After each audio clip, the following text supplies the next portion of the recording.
What are you going to do today? Are you going to do the same thing today you did yesterday and expect a different result?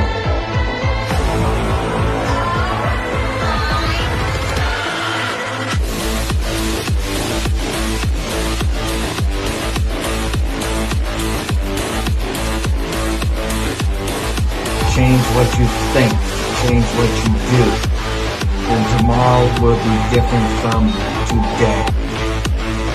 You know why it's so simple for me? Because I have a lot of experience.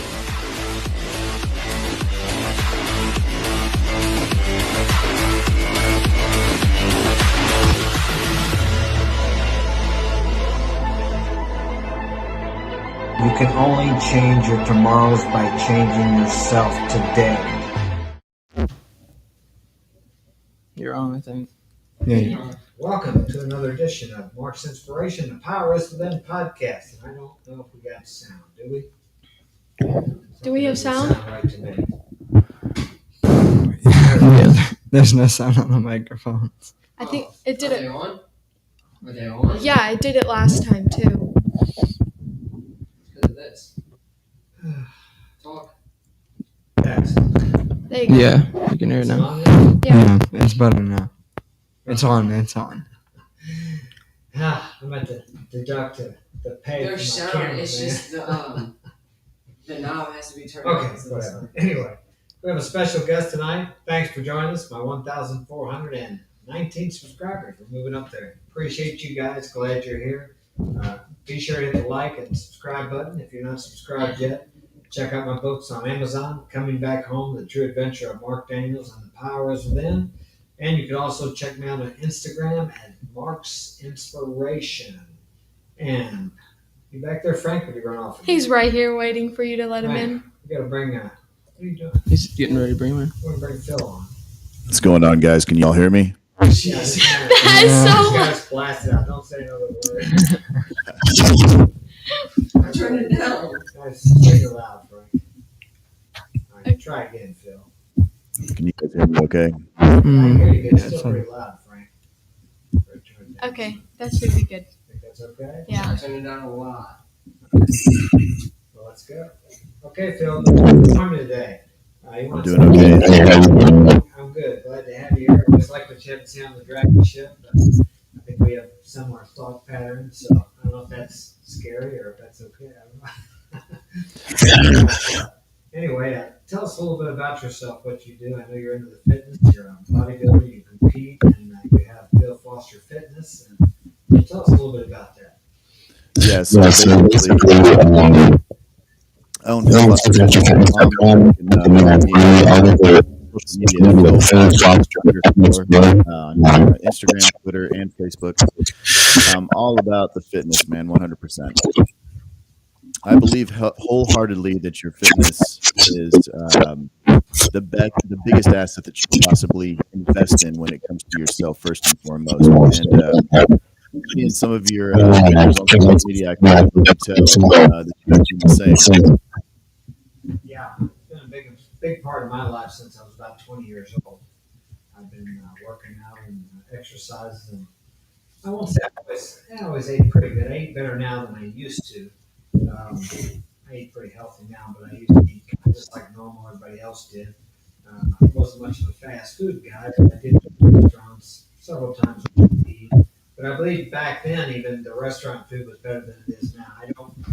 I know when I travel now to find it's really hard to get steak and vegetables, which I can get out of the country. It seems like easier than I can get here. I mean, like real vegetables. So I think that's a valuable part of it too. Do you think? And as I'm saying that, I've heard a lot of people say that that your muscles are actually built more at we'll say the dinner table than they are in the gym. What are your thoughts on that?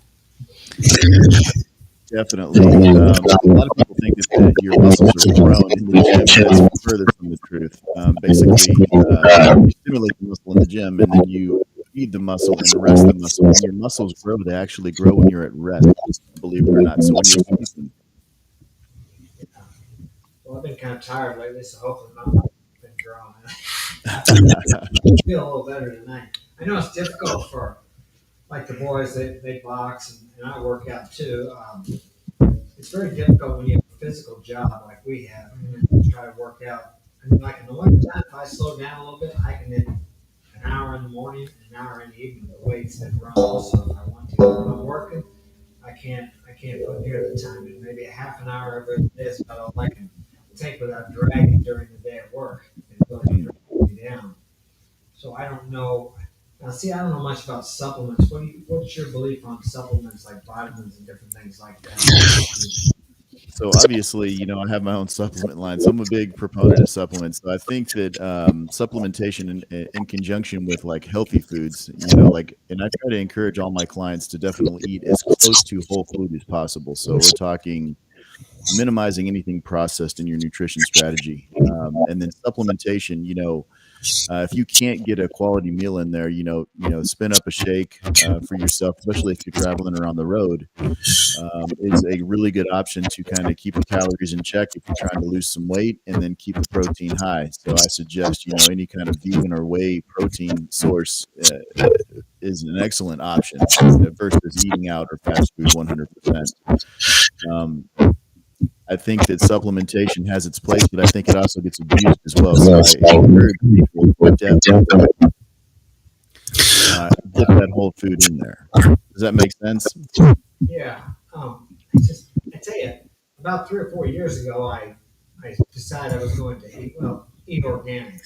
So I started studying processed food, and I'm telling you what, it was pretty discouraging to even try to think about eating without having all these chemicals in the process. It's expensive for one thing. I mean, I guess you pay up front or you pay in the end. But the reality is, it costs a lot of money to eat healthy if you want to stay away from all the chemicals. And I don't even see how you can stay away from all of them. Do you find that to be an issue too? If you really want to, I don't believe. I consider myself fortunate to have grown up. I was born in 1960 in a time where the food wasn't quite as messed with, and I grew up with my grandma's farm, and a lot of the vegetables and things we had were grown right on the farm. As where now, if you go into a place like Walmart, Schnucks, or Aldi's or Deerbergs, that's what we have here. It looks beautiful, but it's just there's nothing. There's no flavor. I don't even know if there's any vitamins. Everything is so processed and grown. What they genetically modify it, so it's beautiful, but it's empty on the inside. Yeah, so like the genetically modified, here's the deal. The industrial complex is definitely estimated 100% the food supply. So Cargill probably should drop their name. They own pretty much a lot of the food distributors here in America. They want to get their bang for the buck, right? They want to deliver the most amount of food for the least amount of money. So a lot of the food that we consume is run through a Cargill company, believe it or not. The industrial food complex is 100% responsible for the obesity epidemic here in America and in Western society in general. I mean, people have no self-control or discipline when it comes to food, but when you add in all of the genetically modified and engineered foods that we're actually eating, it just throws everything out the window. That's why everybody is. That's why the average female now is the weight of the male back in the 80s. So I think that eating clean is an option 100%. So you just have to have some self-restraint when it comes to the grocery store. So I try to encourage people 100% to do one thing, and that is to shop on the outside of the store and stay away from the center aisle. Thinking about that, how would that cost? What is the cost effectiveness of that? So it depends on your tribe size and your monetary income. I think eating clean is definitely an option for every American or anybody wherever they may live. It doesn't necessarily have to be America, but I think that you can definitely do it if you budget it. So to give you some perspective, Mark, I actually go to 4 different stores to get all the products that I need for my tribe. It takes about 3 or 4 hours, but I've figured out, okay, I go to Sam's Club to get my bulk meats. I go over here to get these products, over to here to get these products, and then one more stop and I'm home. And I can do that. I think that eating clean is when someone says, I don't have the money for it, but they have the money to go through the drive-through and pick up like a number one combo And if you add that up over the week, I mean, they could have had 4 or 5 healthy meals right there. Yeah. Yeah. Well, I've said I see people out there washing their cars, and I'm sure you've heard this when people take better care of their cars than they do their bodies. And which is more valuable? Of course, your body is, but it's given to us. We came here in it, or whatever you believe, and so people just don't value it as much. When the reality is, it's much more valuable than any vehicle. Even if you have a Bugatti, your body's much more valuable. But people seem to just disregard it until your health goes bad. I know my mom told me one time I was going through some stuff during a divorce, and she said, "Well, at least you got your health." And of course, that time I never had any health problems. I thought, "Yeah, what is that?" But she was right, because later on, because of the stress, I got this reactive arthritis, and man, I couldn't hardly walk. I couldn't hardly do anything.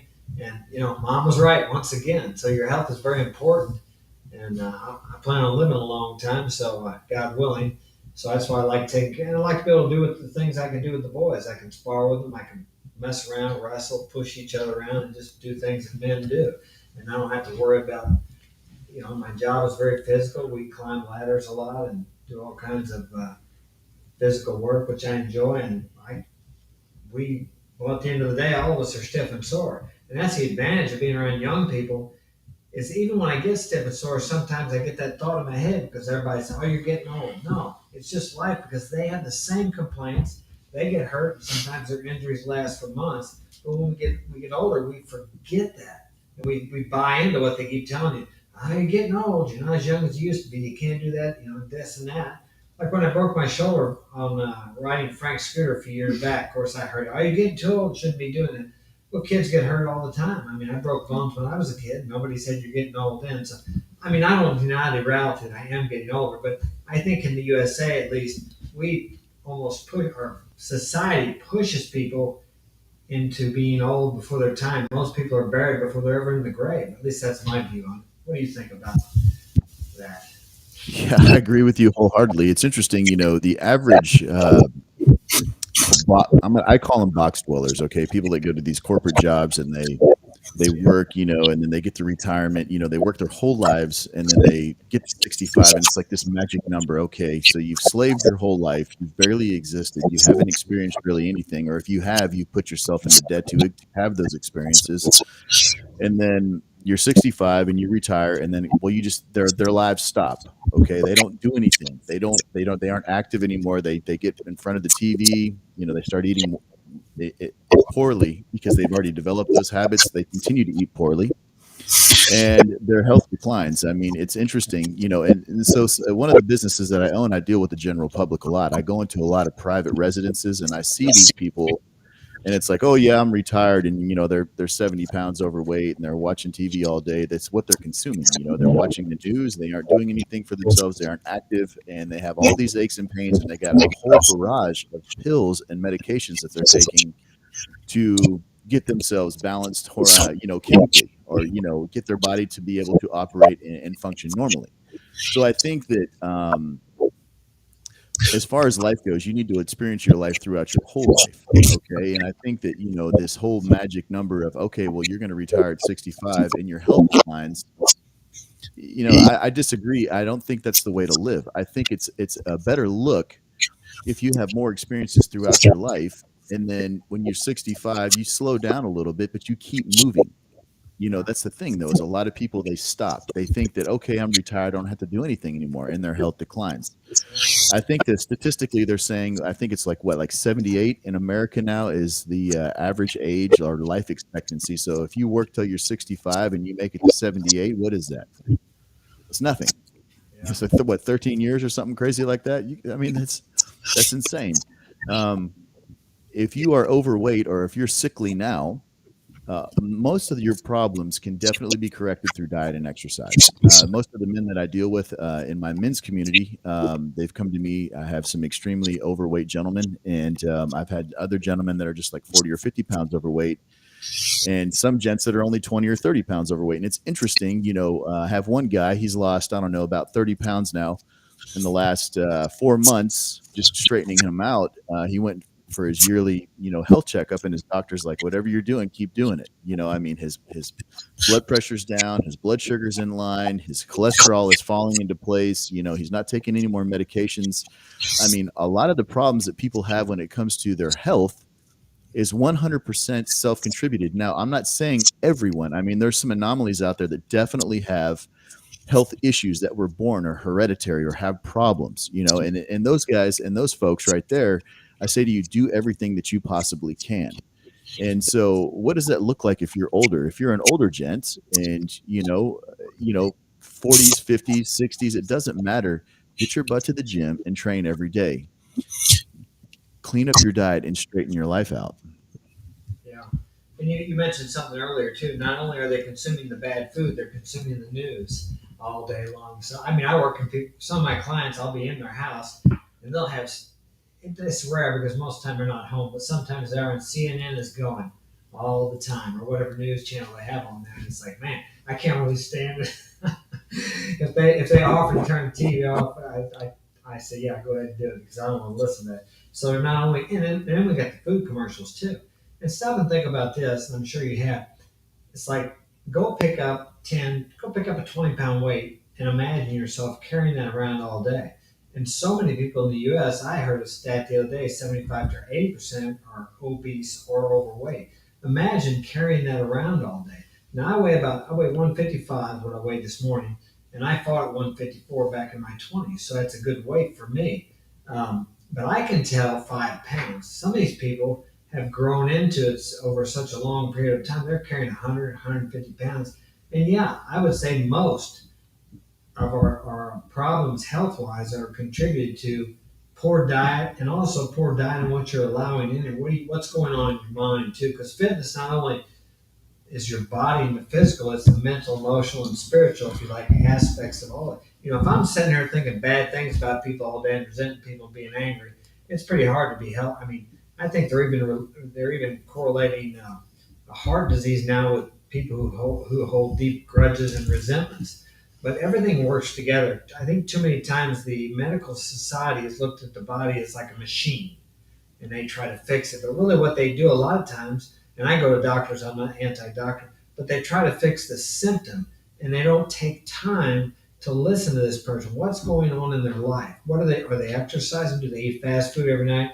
Are they slugging down a 12-pack every night? They're not eating correctly? Are they smoking cigarettes, doing drugs? All these things account for the way your health is. And as you know, it usually starts manifesting itself in your body, and you can see it.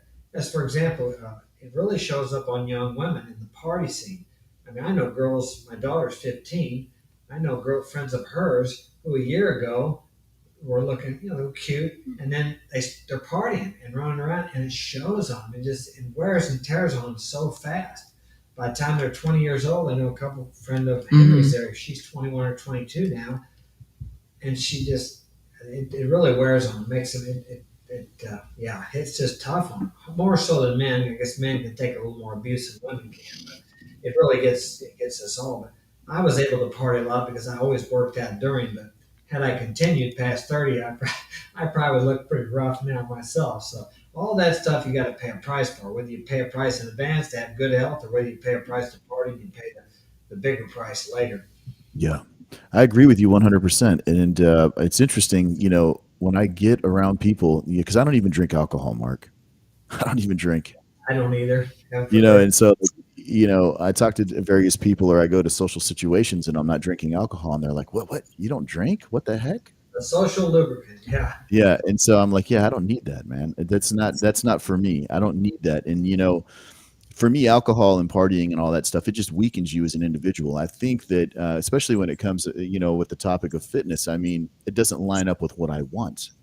I don't know how many gym bros and gym chicks, that, want to hit, want to get these numbers on the bar, or they want to try and get their physique to a certain position, and they're drinking alcohol. And you're just like, well, wait a minute here. Well, it's only 1 or 2 drinks a week, or it's only I go out and I have 1 drink or something like that. But here, that's a cumulative thing, and that's the problem with these kind of things, right? Is, when you start looking at all the cumulative effects of all the little things you're doing to your body, that's why you're in the state you're in right then and there.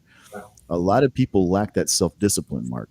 They just don't have it. And if there's one thing, I mean, I see that you have your tribe there with you. I mean, that you can impart on them all the time is have that self-discipline. Be different. It's okay to be different. If you want to win, be different. And that's where my mind goes with this whole thing. And so when it comes to partying and stuff like that, I just I don't even do it. I pass on opportunities all the time to go do things because they're alcohol or they're smoking grass or whatever. I'm just not involved. I just don't have no desire for that. I'm doing something different with myself. Right. And that's become another common thing. The weed, it's almost legal here. And I go in a client's house and it's really strong. It stinks. It wasn't like when I used to smoke years ago, but Yeah. stuff is really powerful too. And it's like everywhere you go, I can be driving down the road sometimes and I'll smell. I guess it's coming from somebody's car. Yeah. All these things. I know weed really knocks down, or used to it kills your motivation, your inspiration. You kind of just want to kick back and not do anything. Yeah. Knock your drive down. And the more and I was thinking about this too, about the weightlifting, exercise, and all these things. I'm sure you don't always feel like working out, nor do I. But I've been doing it so long that it's easier for me to work out than it is to not work out. Yeah. So, I mean, it becomes a habit, and it's a healthy habit. You can't go overboard with it. I don't know if you ever have, but I went overboard and hurt myself a lot of times. We're trying to get this certain mark. I want to do this or that. But it's still better to go overboard with that than it would be with smoking weed, doing drugs, drinking, or whatever. So I think the doing that is much better than the alternative of just sitting around. A lot of people the average American, they say, watches 4 to 5 hours of TV every night. They come home, they sit down, they watch TV, they dread going to work the next day. I think they say most heart attacks happen on Monday morning when people go into a job that they hate. And you spoke earlier about retirement. I don't plan on retiring because if this is eternity, and I believe it is because that's supposed to be forever, I'm enjoying myself right now in this moment. If you're working all your life to someday where you're going to be able to retire at 65 and live a year or maybe 10 years, it's like, what about all that other life you had that you could have been enjoying yourself? So if you don't enjoy your work, I think a person needs to learn to enjoy it or find something that you do like, because that's what you're going to spend most of your life doing. And I do love what I do. Are there days when I'm doing a certain thing I don't like too much? Yeah, but in general, I feel good about it. I have a satisfaction, just like when you finish a good workout. We finish a good day or a good job, and it looks good, and me and the boys. I mean, there's a fulfillment you don't get any other way. And that's the same thing with working out through my life. I boxed amateur, professional, I did triathlons and marathons, all those things. And there's something that, it takes willpower to do that. And the more you do it, the more it builds up your will. And that spreads on other areas of your life where you can use your willpower to accomplish other things. Yeah, I agree with you 100% on that, Mark. If you think about that for a second, how many people are absolutely freaking miserable in their lives? I mean, literally, they wake up in the morning, they got to go to a job that they hate, and they're going to this job because they need to make some money. Right. They get in the car and they come home. They're in a relationship. They got a woman in their house that they can't get along with, and is constantly browbeating them because he's so broke down and he's sick. Yeah. He just doesn't even care. These guys don't even care anymore. They've given up. And so they pick up the weight, they drink the alcohol, they do the drugs or whatever like that. And you got to think about that for a second. Are you living your best life? Are you doing everything today to your best? And it's kind of like, I ordered a sign for my new studio that I'm working on, and it's that Notre Dame sign. It says, "Play like a champion today." Man, think about that for a second. How many people are not playing like champions every day of their life? They're just getting by. Yeah, they're not. They're just existing, man, and they're just completely miserable. And being in fitness, in the fitness industry and training guys and coaching guys, in my men's community, I do a lot of it's fitness related. Believe me, I mean, there's a lot of that, but there's also a lot of like coaching that goes along with that too. They have full access to me because of a lot of you and I, we've talked before on the Dragon Ship. You know exactly where I stand with a lot of things, and these guys, they view gents like you and myself and other gents on the Dragon Ship is, like magical in a sense, because we do have the fulfillment. Yeah. How many dudes on the internet right now on YouTube have their tribe sitting with them at the table? I mean, that is straight G stuff. I haven't seen that before. This is cool. I'm, The I'm big yeah. Go ahead. the big thing is you're living your best life today. You're not waiting for a retirement. You're not waiting for that magical number. And it's all about being happy and not being miserable. And fitness definitely ties into that. I mean, if you look in the mirror, okay, and you're a miserable person and you're 40 or 50 pounds overweight and you feel sickly and you're fat, you got all these medical problems, but it can be corrected by some self-discipline and getting some exercise under your belt, spending some time in the gym instead of in front of Netflix, Right. spending some time at home, learning how to cook if you don't like to cook, and stay away from the drive-throughs. Your life would change massively. I mean, that's one of the big things in the red pill theory, right? Is get to lifting weights first, you know? Yeah. And so if you think about that for a second, there is really zero reason anybody walking this stone hurtling through space should be miserable at all, because we are all in the position we are 100% through the choices we have made. And so when you look at it like that and you say, okay, well, this is my responsibility to correct this. Mark, how old are you? 62. You're 62, dude. You are like a friggin' anomaly, dude. I'm surprised you don't wear your shirt on the track, and I'm surprised you wear clothes. Phil, so I've always tried. Yeah. Dude, you're friggin' ripped, man. It's crazy. I mean, you stick out like a broke thumb, not a sore one. You know what I mean? And that's the thing, right? Is you're living your best life now. And so for guys out there that are trying to get into fitness and understand it, it's a mindset. Mark has dialed that in from a young age, right? And he's passed that on to his tribe. I mean, what do you say? You spar with your boys, right? And they're all boxing now. I didn't push them to do it, but now there's four of them are going to the gym to be fighting here pretty soon. So that's not something I pushed on them, but they've watched me since I've been working out all my life. So yeah, they grew up. There's a valuable lesson in there, right? Yeah. Our kids follow our examples. They don't listen to our words. They do what we do. They emulate us. They learn from us. More truth is caught than taught. You ever heard that one? That's a good one. Oh, but that is solid gold. You just broke YouTube with that one. That's killer. I like that. Yeah, I don't know where it came from. It's not mine originally. I just picked it up somewhere, but it's a great one. Yeah, it's amazing how I thought was talking about the fast food. We drive by McDonald's there, and I'll make a joke about it. I won't. During the last couple of years when we had this health problem, I think they should have shut down the fast food joints and opened up more gyms instead of closing the gyms down. I would drive by McDonald's, and I think that might have been when they put the double lane in there. Now they got double lane, it backs up all the way to the highway. And I'm thinking, I mean, the food value in that stuff has got to be almost non-existent because it's so processed. But yet people, do you think it's ignorance, or people are just lazy? They just don't care. They want to not see it, or what? I mean, there's nothing wrong with having a fast food burger once in a while. Don't get me wrong. But if you have a steady diet of that stuff, I'm telling you what, you're poisoning yourself. At least that's what I believe. Yeah, you're 100% right. I mean, I challenge anybody that watches this live stream, even everybody sitting at that table, look up how they make chicken nuggets. The chicken is literally chemically separated. Okay. And they ship it to the factory in these big giant, they're like pallet sized boxes. It's the craziest thing ever. It doesn't even look like, it just looks like a white blob. Well, I'm sure they grind up the bones and the intestines and everything. Yeah. And so you got to think about it like this. People, right now, we have been demoralized, obviously. I mean, as a nation, and then you throw in, the super size, so they think there's some value there, but then 44 ounce. Yeah. But you think about it like this, Mark. I mean, these people are in these drive-throughs, and it's incredible because they're lazy. That's it, man. They're just 100% lazy. They refuse to do the work that it takes to get healthy. Oh, well, I'll do it another day. They procrastinate on it until they have a big health scare, and then you see them in the gym. And I love them when I see these people in the gym, and I can almost spot them now where I train. I'm like, I go to 2 different gyms, and I can see the ones that are in there for a health scare. You know what I mean? It's like this. Well, good. Hopefully he learned his lesson and he sticks with it. And I'll watch them for a couple of months, and then they disappear, and they only learn for so long. They just lack that self-discipline, that drive to be a better human being.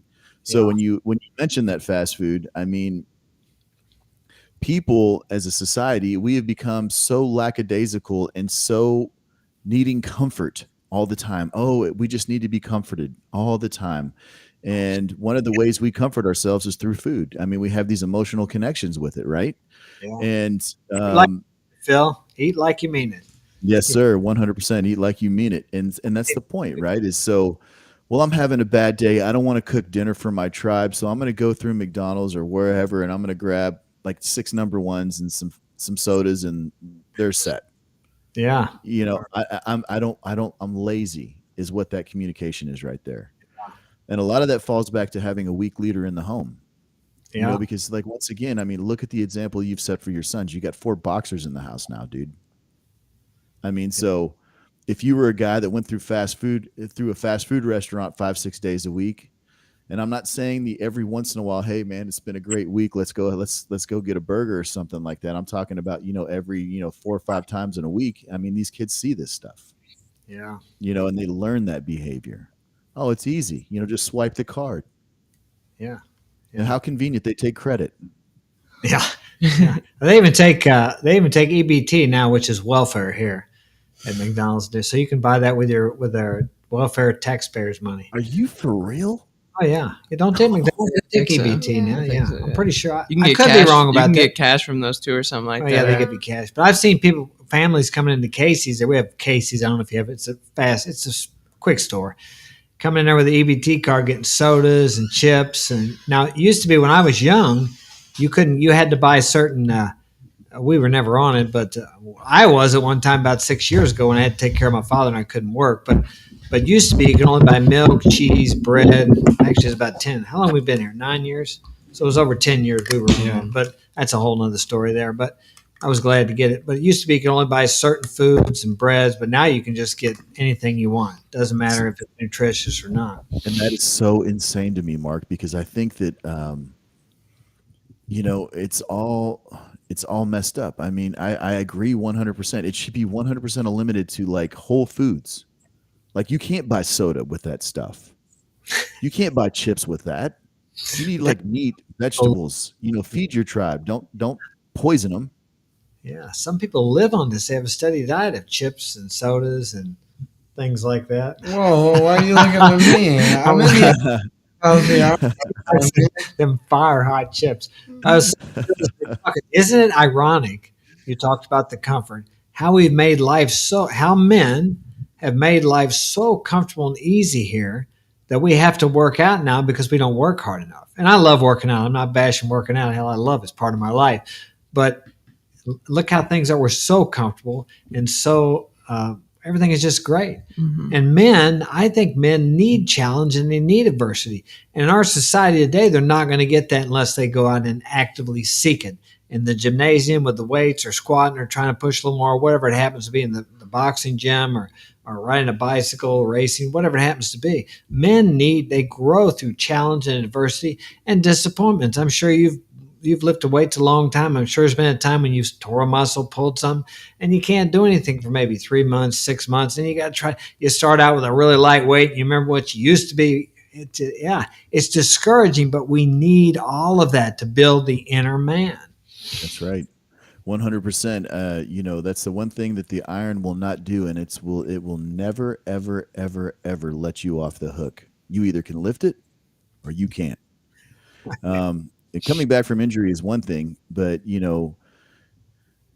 setting the precedent in your life to commit to something like weight training, for instance, as a man, I think that all men need to weight train. I think men need to be capable, 100% to lead their tribes in these times, and capable of anything.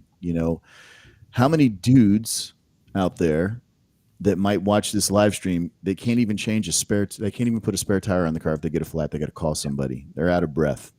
Wow. How many guys, if they're at the city park and their kid's across the park and their kid gets in some trouble, whether he falls and hurts himself, dog attack, whatever, he can't run to get to them. Yeah. It's really sad when you start really thinking about reality like that. I mean, men, as a man, it is your duty to be the strength of your tribe 100%. I think that when it comes to fitness and exposing yourself to doing challenging things like weight training or doing anything, whether it's a difficult challenge, it's challenging. It does definitely build the inner man, like you were saying, or your character. 100%, because you become more resilient through those challenges and failures. I Yeah. think that when you don't challenge yourself, you become comforted. I mean, heck, we live in air conditioned homes. We Yeah. drive in air conditioned cars. Yeah. I mean, look at how easy life is now. We live in a society of nothing but ease. I mean, you have literally the world at your fingertips. Yeah. I mean, you can't even make that up. Um, Yeah. If you that's look, why. Go yeah. ahead. I My was just going to apologies. say, in a first world country, yeah, we live better than kings and queens used to live. Yeah. I mean, we live in a paradise and we don't even know it really. I mean, I do because I've traveled out of the country and I see how most of the world lives. But at least in the Western world and our world here, it's just incredible. Like you said, I saw something the other day. It got really hot here the other day, 105 or something. And I was looking up the hottest day on record, and St. Louis is back like 1957. I remember my mother talking about it. And there was a photo of where the street had actually buckled up because it was so hot. And there was probably 25 young men and maybe a couple ladies sitting around there, kind of squat down. And all those men except one were, they were in shape. They had the white T-shirts on, the blue jeans, the way they dressed back then. There was one guy there that was stocky. He wasn't fat. He wasn't soft. You take the same amount of people now and put them on the same photo, and the contrast would be dramatic.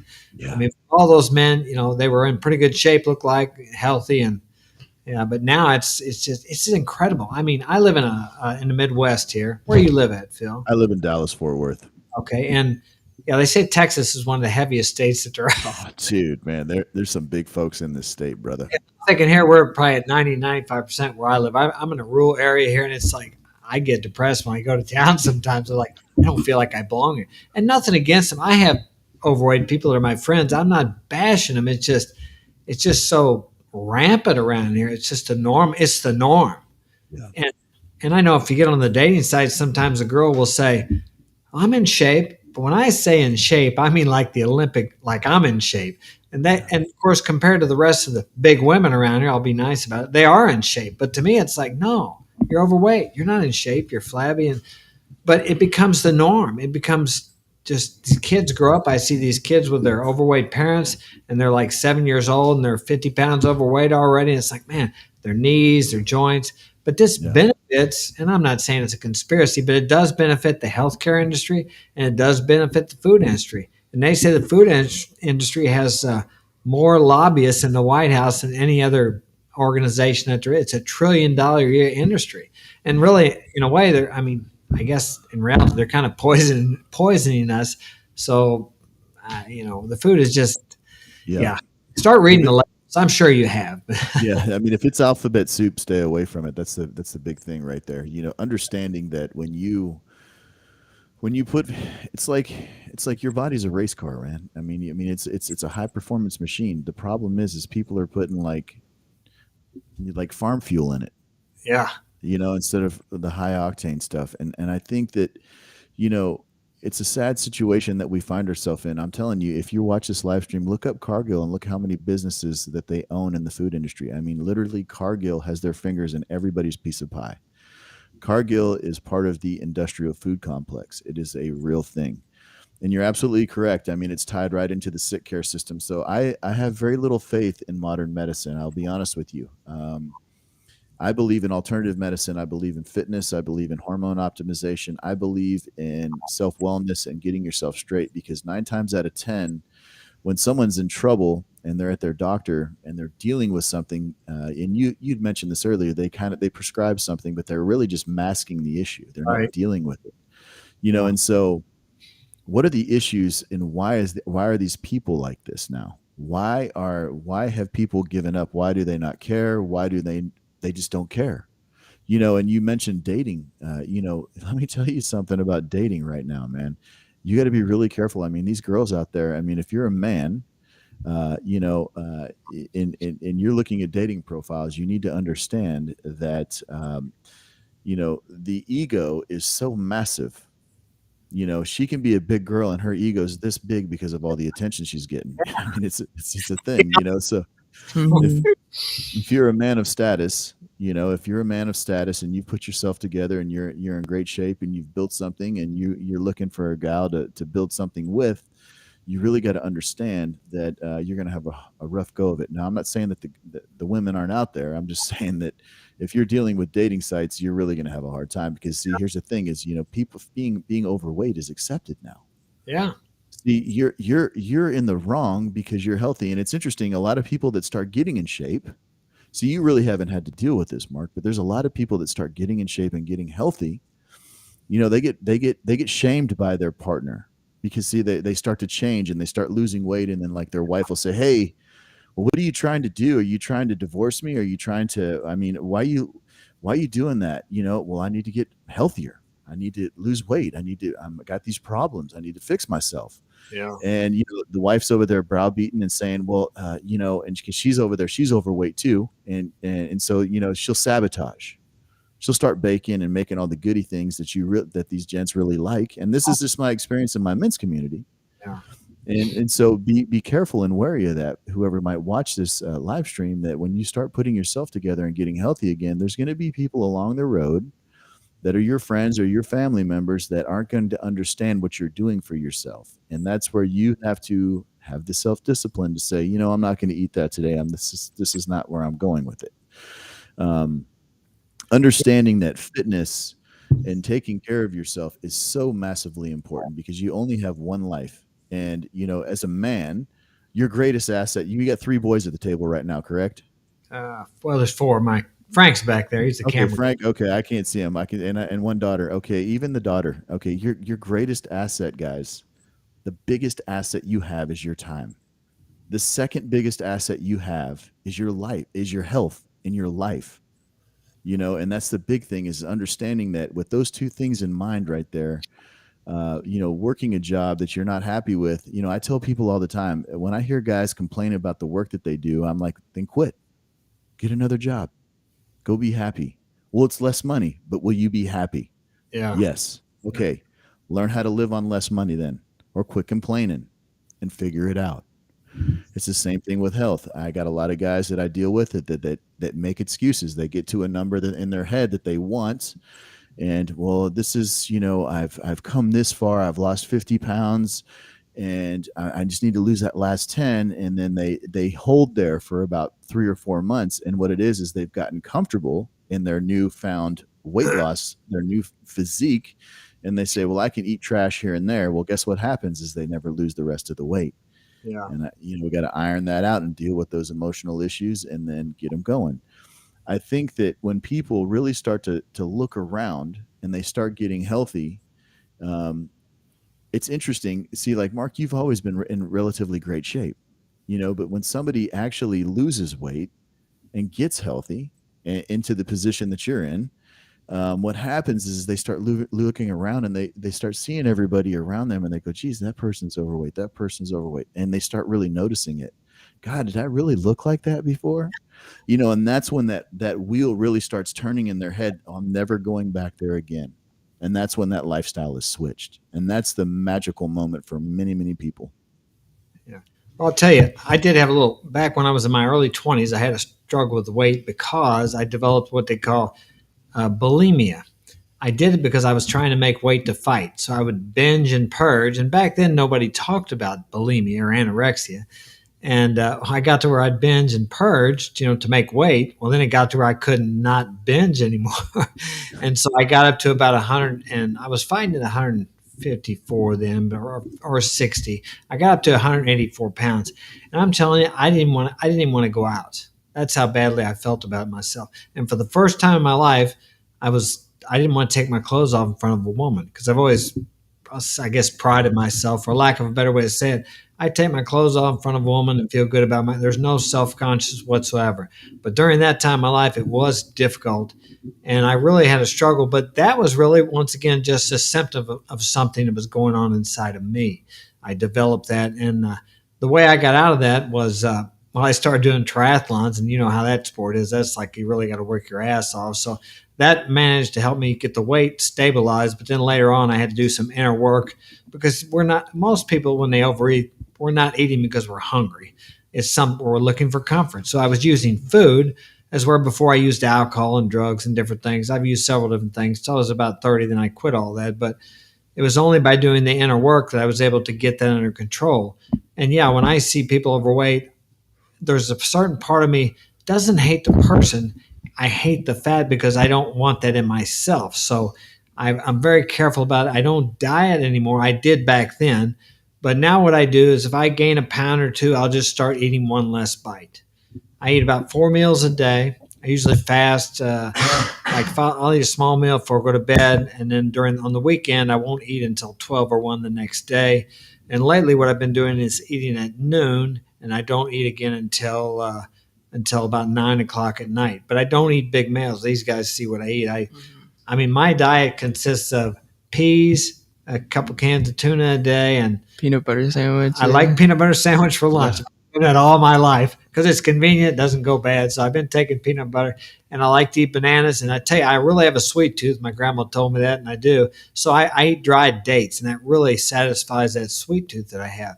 So I stay away from sugars. I used to eat protein bars, but I kind of got thinking maybe that's like a glorified candy bar. So I don't eat those anymore. That was hard to break off those damn things.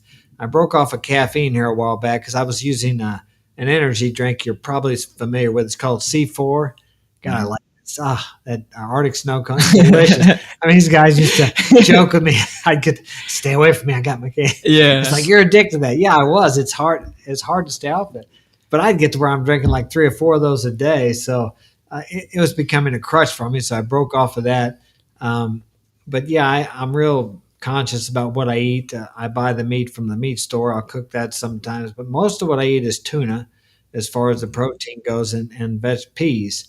So it keeps me. They say a lot of the health problems you have are your colon is that where the nutrients and everything absorb from? It's not actually your stomach. Is that correct or not? Yeah, that's correct. So your stomach breaks it down. Your small intestine is where all the molecules are actually passed into your bloodstream. And then, the residual water is what is pulled out of your colon area, and so that's your body uses, pulls water from the remainder. I will tell you that that's a good strategy. I mean, if it works for you, hey, that's good. A lot of the guys that I work with, I try to get them, they aren't eating enough protein. So I try to always get people to think about this. If you're a 200-pound guy, eat 200 grams of protein a day. Okay. Whatever weight you are, about a pound per body, a gram per pound is going to be sufficient, and then eat that protein, whatever it say you weigh 200 pounds. So that's 200 grams and you eat 4 meals a day. What is that? 50 grams per meal. Okay. And you pulse that protein throughout the day. That's going to actually feed your body those branched chain amino acids that it needs to exist and to retain muscle tissue and help you actually burn more calories, i.e. burn off the adipose tissue that's on your body.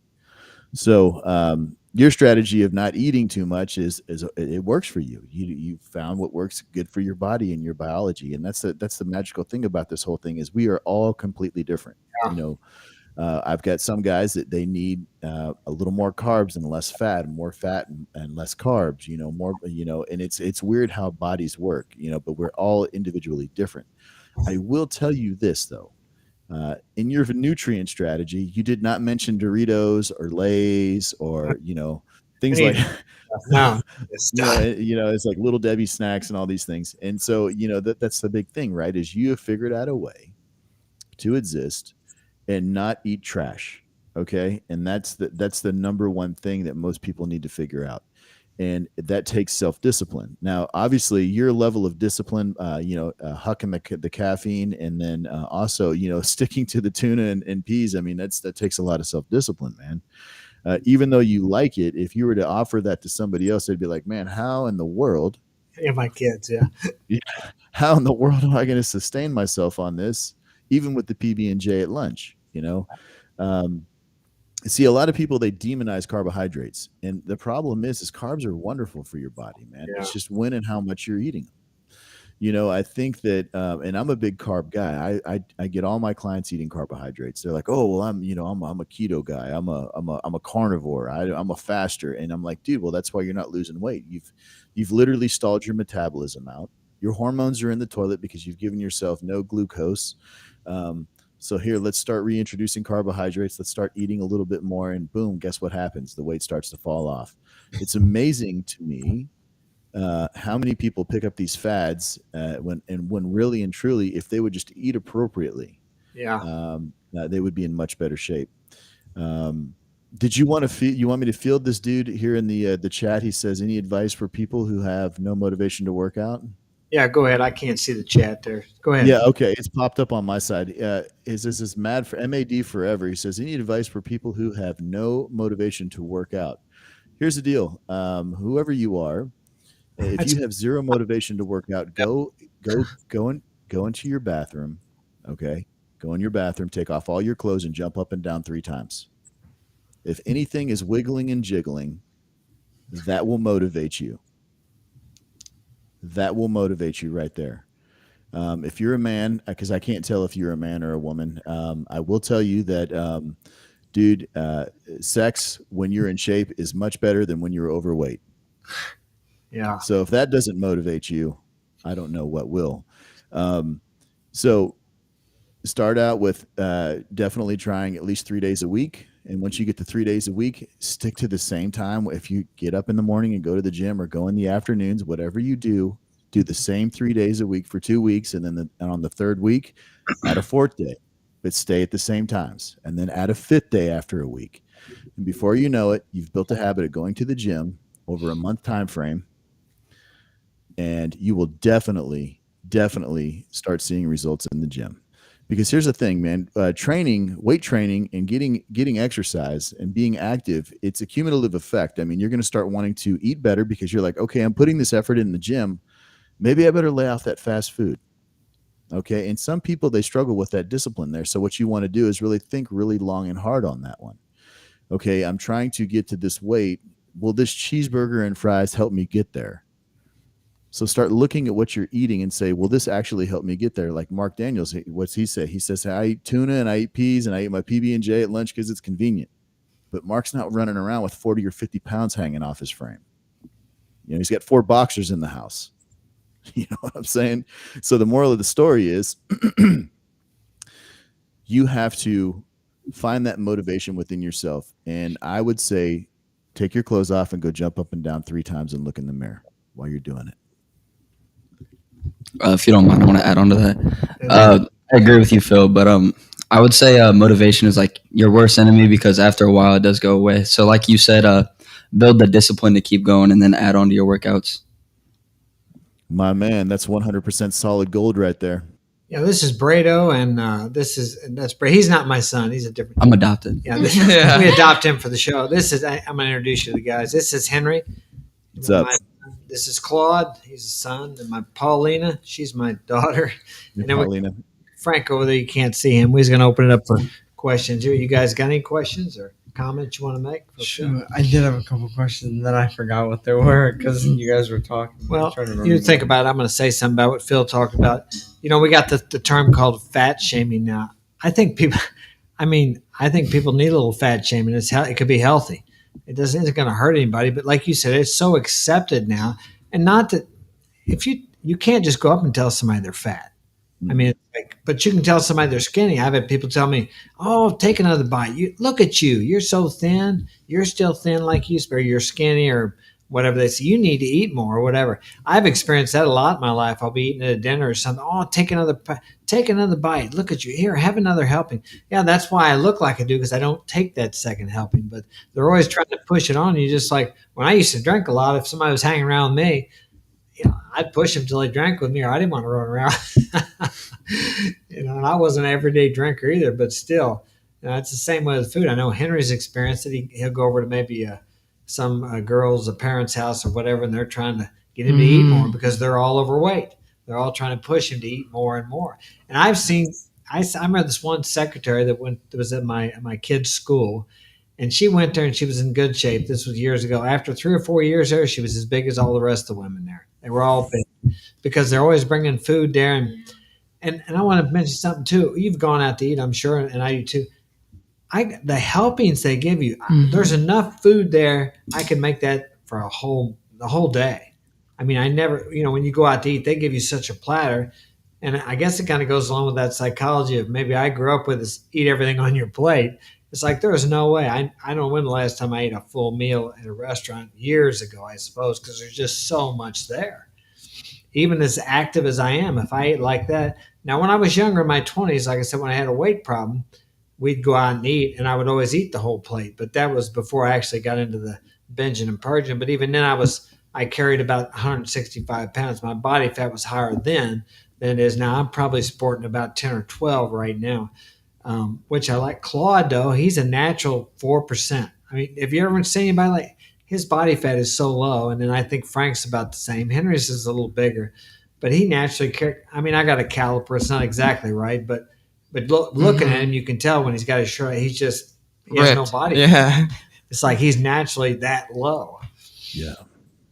That's awesome. That's a blessing. Yeah. Yeah, I got to struggle to get down there. I don't know if I've ever been that low, but honestly, I like it if I can get down to around 8 because I like the way it looks. But I've had people. I was on a Facebook site of people who worked out. There was thousands of people on there, and I made a statement about wanting to. I showed a picture, and I'm pretty ripped, but I said I'd like to get down to about 8. Like, man, people were bashing me. What's wrong with you? Do you have a problem? You better check into that.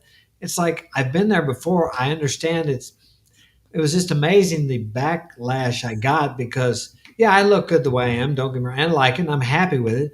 But I like that real cut look when you really get down like about 8%. I know you get down lower than that for competition. But these people were acting like some of them were telling me I need to go get some psychological help. It's like, that's not healthy. And that's not, I've been there before and stayed there for a while. It's health. But you know what I'm talking about. So that goes along with what you said. A lot of times people will drag you back, even in the fitness community, when you're trying to excel maybe above or beyond the norm. And of course, for a guy my age, I'm not the norm. So, and I'm always pushing for something better. I mean, I like and I'm happy with the way I look, but you know how it is. I like to be striving for more. I mean, I'm happy and content where I'm at, but I got to be pushing the edge of the envelope. Or at least that's what I need to feel alive. And that's what's wrong with a lot of people in our nation. I believe they're not pushing the envelope. They don't have to. They're setting their ass on the couch. They're not doing anything. Yeah. I mean, and then they're miserable and they got to go take some antidepressants because, well, you know, they're miserable. They don't know what to do. True story. Yeah, it's sad. Man. So you guys. Oh, yeah, I was going to ask, how long have you been working out and what motivated you to work out? Okay, so I've been training off and on since high school. Okay, and so what motivated me to work out obviously was I was a big lacrosse player. Okay, so you know I had to be fast. Okay, and I have an endomorph. Excuse me, yeah, endomorph. I'm endomorphic. Okay, so I carry weight. Okay, it's not easy for me to get super lean. I can do it, and so to get my work capacity up for the field, that's why I got into weight training and building my work capacity up so I could actually run that field fast. Okay. Once I got out of high school, you know, work and all that stuff, family, all that got in the way. Well, guess what? You know, alcohol. I used to drink alcohol, got a little overweight there, ate a bunch of trash food. And because, you know, once again, like everyone else. And then one day I told myself enough is enough and got back in the gym and got my hormones checked, got my hormones back in line and started weight training, and the rest is history. I've been at it now for, on this run right here, I'm going to say well over 12 years on this run right here. And so I've done all different kinds of training. You know, my wheelhouse is bodybuilding, of course. This year, I picked up powerlifting and strongman training to try and put some size back on. So I'm kind of doing something a little bit different than what I normally do. And so that's been a really big challenge for me. And that's picking up weight. So I started at 165 at about 7% body fat. And now I'm at about 190. And I'm probably at around, and I weigh, 190. And I'm squatting about 550 right now, pulling close to 6. Jeez. And I'm 48 years old.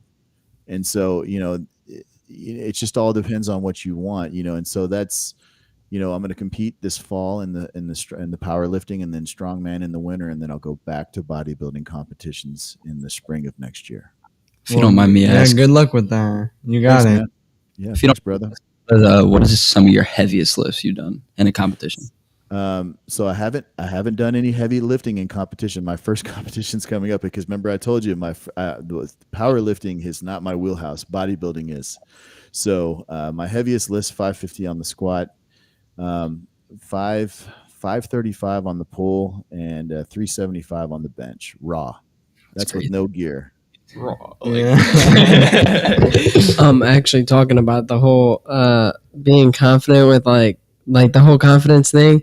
I actually boosted my confidence a lot after I looked at my legs after going to boxing, and my brothers and everybody was talking about how my legs got way bigger than they used to be.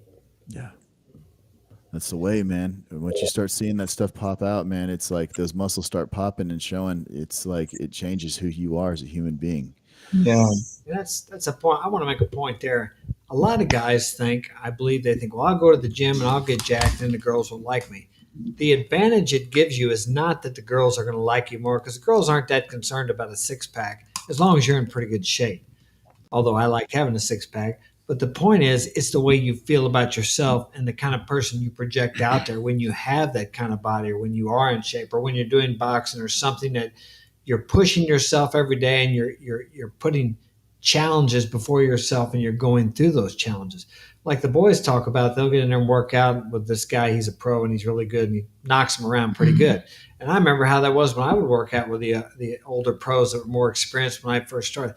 They would knock the hell out of me, but something about that, I'd feel like $1,000,000 when I left, unless I got the real crap beat out. I mean, I might not feel so good then, but most of the time, even if they got the best of me, because I faced, first off, it's a fear. I hated getting in there with these guys. Were like, some of these guys are ranked number one in the nation as amateur. This one guy was in the top 10 in the world. I mean, these guys I worked out with, people that held world belts, titles, all that stuff. But there's just something about it. You get in there and you're afraid because it's a challenge. And then when you hang with them or maybe you stay with them and you know how good they are, you get out there feeling really good. I mean, the only thing that stopped me from becoming what I was working out with, the world champions, was fear. But I didn't know it was fear because it was dressed up. Fear disguises itself. I would work. Here's what I did. I would train so hard because I was so afraid of embarrassing myself getting in there that I was injured most of the time. And eventually, after I had one of my pro fights, I hurt my back so bad. But then I was able to come back and fight again. And then I ended up having whiplash in a car wreck. But I can see, looking back in retrospect, how fear made me push myself so hard. And my coach would even tell me, don't come here every night. No, I had to go there every night. I had to run every day. And I'm at that time I'm chopping wood and work. And it's like I was sick half the time, but I didn't know any better. But it was fear pushing me past what I needed to do. I mean, I'm sure you've overtrained or you've met people that Oh yeah. you need to stop, buddy. You need to rest. Like you said, it's the rest is when you build up. But like I said, I was ignorant then. Now I know better, but now's not the time. But yeah, so they get that same feeling anytime. Like I'm sure when you max out on one of your squats or whatever you're doing, you don't know if you're going to be able to do it or what's going to happen. I mean, you could break a leg. I mean, stuff like that happens. Yeah. But when you do it and you come through it, there's a feeling there that it's really hard to explain. Yeah, it's like really euphoric. You know? Like it's a high that you can't get off drugs or alcohol. yeah, that's for sure. You mean it's like you tested and won. And it's just the same thing, like you're saying, man. You step into the ring toe to toe with another man, and you're gonna get punched in the face. Yeah. I mean, that takes some real friggin' stones to roll with those guys like that. And to come away from those experiences, and yeah, you may not have won, but you ran with them. You stayed with them. You didn't get whooped too bad. And it's the same thing with everything, right? There's something about getting punched in the face. Now, I've never done boxing, but I've been punched in the face enough to know. But boxing, man, that's a whole nother wheelhouse. I mean, that takes some serious stones. That's not for everybody to be able to do that. And I will say that it's the same thing with weightlifting and bodybuilding and stuff. It takes a lot to be able to step up on stage and have 4 or 5 judges look at you and criticize you. And see where a lot of bodybuilders, they get screwed up in is what they do is they don't win, they don't place, and they don't move on to the next level. And instead of going to the judges and saying, okay, so where am I messing up? What am I missing here? They get all butt hurt and then they go home and they just go back to training. Oh, it looks like my camera's trying to booger out. But instead of going to them and saying, "Hey, what can I fix?" and then come back and win it the next time. I'm going to switch my cameras, guys, real quick. Give me 2 seconds. This guy's being ornery. There we go. That'll probably look. There we go. That'll look a little bit better. But the moral of the story is, you have to be able to have the determination to want it, and figuring that out is it's a mental war. Big weight on a bar is one thing. Being able to lift it confidently is another thing. It's kind of like what you were talking about, Mark. Getting in that ring, with guys that can smoke you. Yeah. It takes a level of confidence.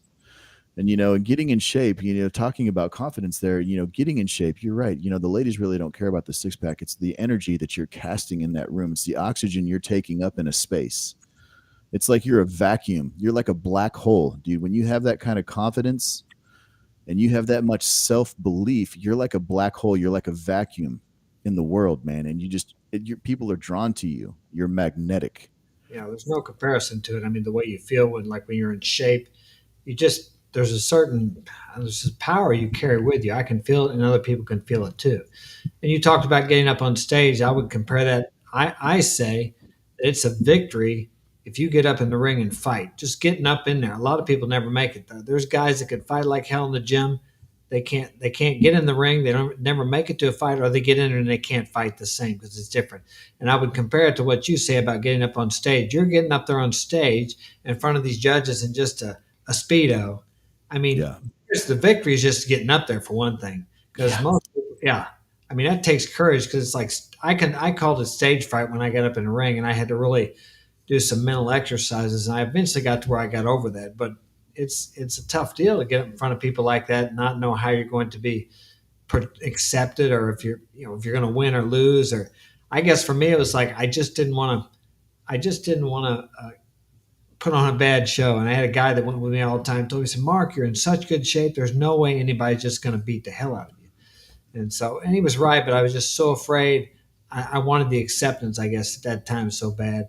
It's not as important to me now, but and so that in itself is a victory. If you can get up on stage, if you can get up on the starting line of a race or whatever it happens to be.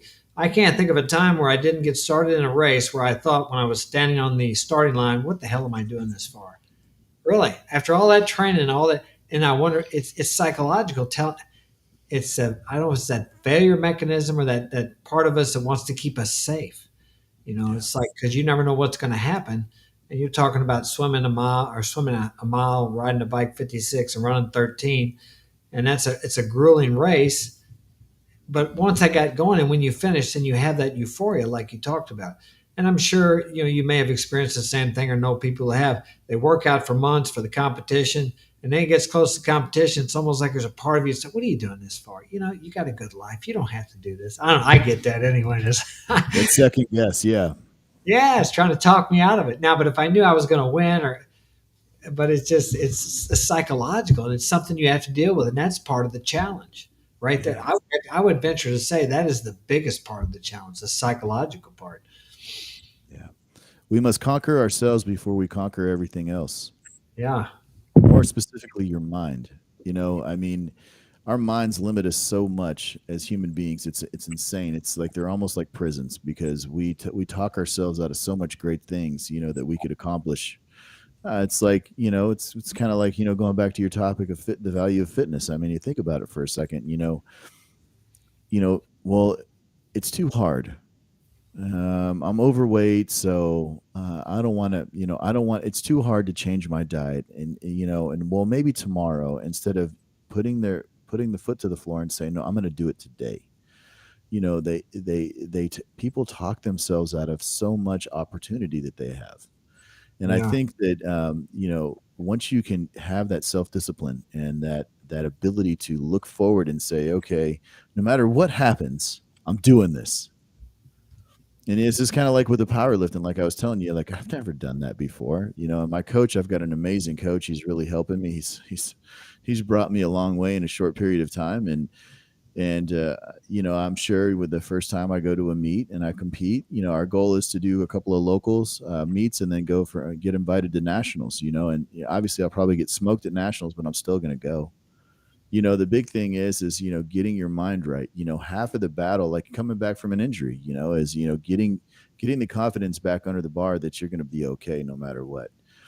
You limit yourself so much with your mind. Your body is so capable of so much.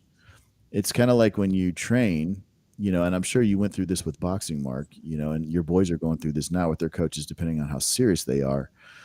My coach, when it comes to weightlifting, we don't even count reps. It's all about time, number one, and number two, how you feel. When you want to quit, that's when he really puts his foot on my neck, because that's where the real growth happens. Yeah. And a good coach, he's going to carry you right there to the edge and hold you there, and get you used to being at the edge and being, it's like, getting the squat up to where it is, it's walking out 650, having 650 pounds on your back just to even get to 550, feel that weight. What is your body going to do? You have to be able to hold it, and so it's like doing these walkouts with heavy weight, constantly dealing with heavy weight all the time. Getting that confidence together and getting your mind to understand, okay, you can do this. You can do anything. And you will be impenetrable. You will be unstoppable, once you figure that out. And more people need to understand that their mind is a prison.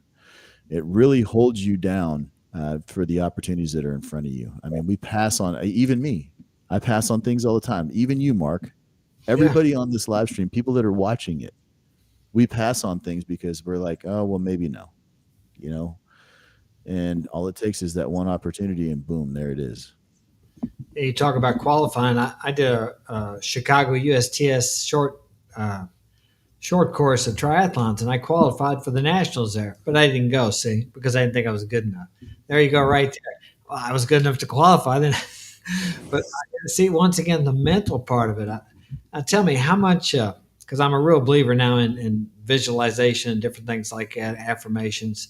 I didn't know it as well back then, obviously, but how much do you rely on seeing your body, we'll say with your mind's eye, of how you want it to be, or lifting weights? Do you use that as a technique to build your body or to lift heavier weights? When I first, well, like with the powerlifting, when I first started with my coach, he's like, well, what are you thinking? Like, what number are you thinking today? And I'd tell him, and and he'd push me past that number. And then I started thinking bigger and bigger, and the numbers just kept going up. As long as my food and my rest and everything else were in place, the number kept going.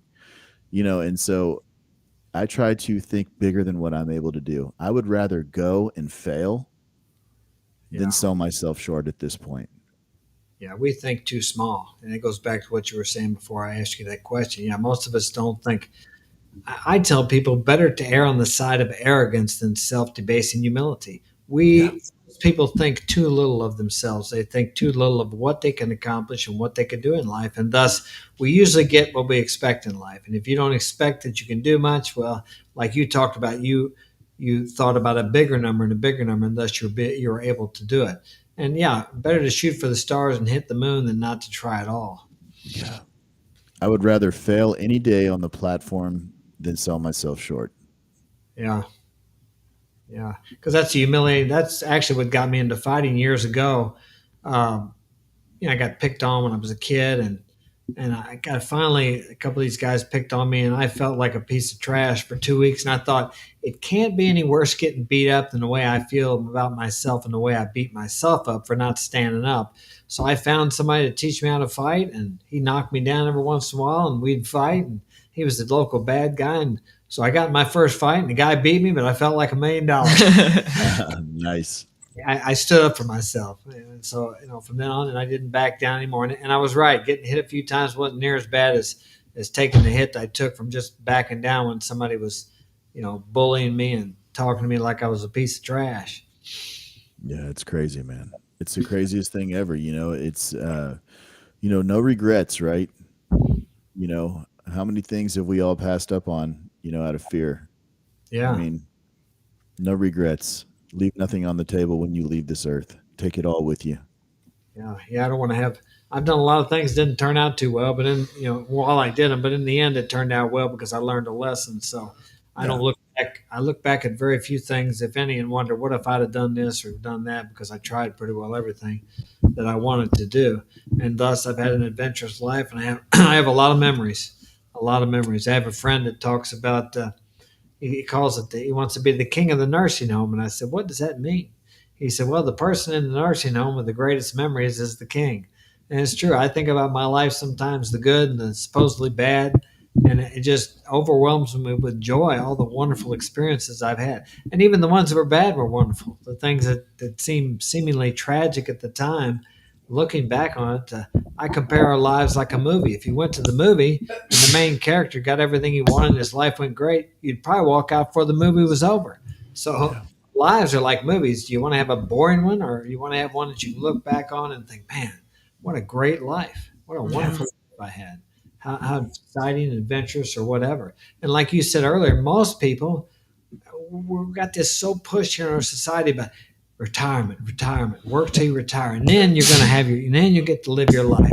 That's bullshit. You better be living it now, because you probably know people as I do. A friend of mine here a while back, he worked all his life, but he did live his life too. And he retired. He lived about another 2 years, died of cancer at 52 or something. So yeah, I will say that he did live his life pretty exciting until then, but you never know what's going to happen. So today is the day to enjoy your life. Yeah. You guys got any questions? No? Well, Phil, I guess we're going to wrap it up here. Okay. I appreciate you joining me. It was a pleasure. Did a great job. You're easy to interview. Mark, it was great to be here and meet your tribe. It's great to meet every one of you guys here today. And you guys keep your foot to the floor, man. Keep them dukes up, man. I want to hear Mark talking about how you guys are in the gym smoking, folks. Pauline, I don't know what you do, but whatever you do, smash them too. Usually talks quite a bit. You want to tell everybody where they can find you and what you got again before we get off here? Yeah, you can find me at philfosterfitness.com. I've got a full supplement line. I've got a training app that I've developed and designed for my training clients with a men's community attached to it. I do hormone consults as well through that website. You can find me on Instagram, Twitter, and Facebook at philfoster_. And dropping content here and there. We're going to do some more content, and you can also find me on YouTube at Phil Foster.